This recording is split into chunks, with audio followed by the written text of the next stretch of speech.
Welcome back to our discussion about rational expressions. And in this installment, we're going to talk about how do you divide rational expressions.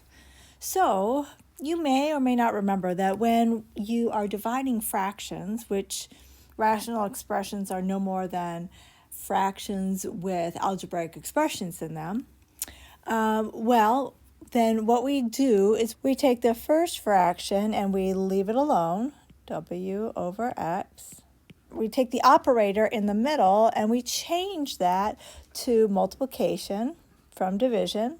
And then we take the second fraction and we turn it into its reciprocal or flip it upside down. So the y over z becomes z over y.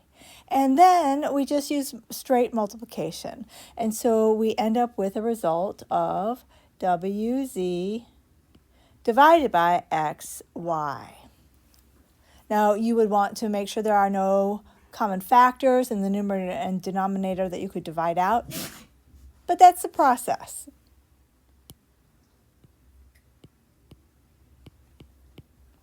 So let's look at the second example here. We're going to start with the first fraction, first rational expression, and just leave it alone. We'll call this 4a divided by 7b. And then, of course, we're going to change the sign in the middle from division to multiplication. And then we are going to express the second rational expression as its reciprocal. So this will become b squared over 8a. Now, we can go ahead and simplify, then multiply, or we can go ahead and multiply, then simplify. It's a matter of preference.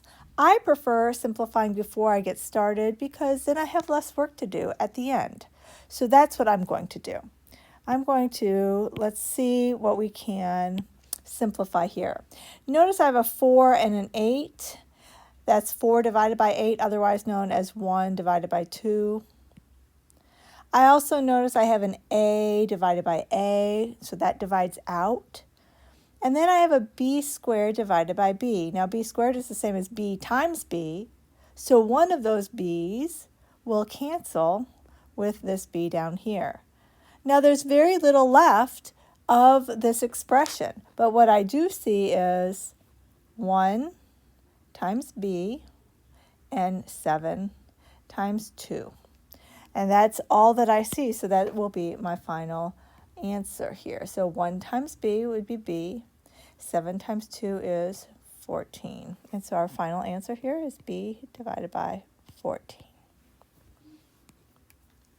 All right, for this next example, it's going to be very similar, except we've got some factoring that we need to do on our way. So before I get started, because I know I am going to need to turn the second rational expression into its reciprocal, I'm going to go ahead and factor that before I turn it upside down. So this is going to become f times f minus 3. And then the denominator, what are two things that multiply to make negative 8 and add to make negative 7? Well, that's going to be f minus 8 and f plus 1.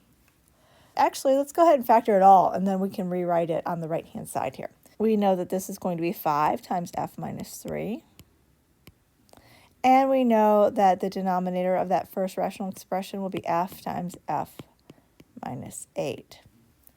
Now let's rewrite it with the operator being multiplication and the second rational expression being expressed as its reciprocal.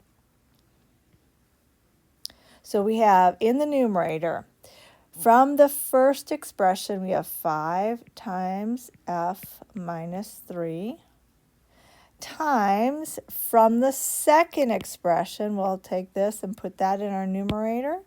We'll have f minus 8 times f plus 1. All right, so now let's take a look at what goes in our denominator. And I'm just going to go ahead and highlight our original denominator and our denominator from our first rational expression and the numerator from our second rational expression. That will become the denominator of our revised rational expression. So I'll have f times f minus 8 times f times f minus 3. Let's take a second and examine what we have. And we should see some things that will divide out. I see that this 5 doesn't have anything to divide out with. But this f minus 3 definitely will divide out with this f minus 3. This f minus 8 will divide out with this f minus 8. And then we'll have this f plus 1 remaining, and this f and this f. And so our final answer, when we put it all together, will be 5 times f plus 1 all over f squared. All right, very good. All right, let's look at this last example. Let's go ahead and factor like we did in the previous example, and then we can move things around to where they need to be, and then divide out common factors. This a cubed minus 8, we see that that's a difference of cubes. So recall that that's going to factor with the cube roots in the binomial, a minus 2. And in the trinomial, we'll have a squared plus 2a plus 4. Now, right below it, I'm looking for factors of negative 18 that add to make 7. So that will be a plus 9 and a minus 2. All right. Then with our second rational expression, notice that in the numerator I have a common factor of 3. So let's go ahead and divide that out. So that's going to be 3 times a squared plus 2a plus 4. And then on the bottom here, I have a quadratic that we need 2 factors of 81 that add to be 18. And so that will be a plus 9 times a plus 9. And you could also write that as a plus 9 with that binomial being squared, because it's a plus 9 times a plus 9, right? All right, let's go ahead and write what we have.